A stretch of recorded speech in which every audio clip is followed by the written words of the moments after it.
Now that we've explored some of the more basic introductory items to event planning, we will now be exploring where do we start. First, we will be looking at event goals and objectives. That is, what is an event goal, what is an event objective, and how do you go about creating these?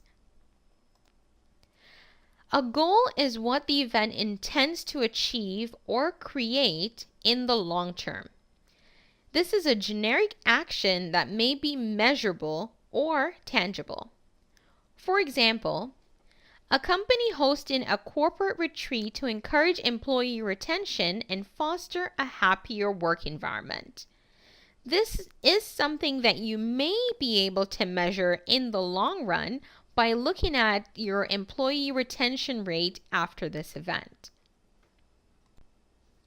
An objective, on the other hand, is what the event expects to achieve in the short term. Objectives are specific actions that are measurable. For example, a foundation plans to sell 800 tickets to its fundraising gala. These ticket numbers are a specific defined amount that is easily be measured whether it's achieved or not. For example, if you sold 700 tickets, you know that you have not achieved the event objective.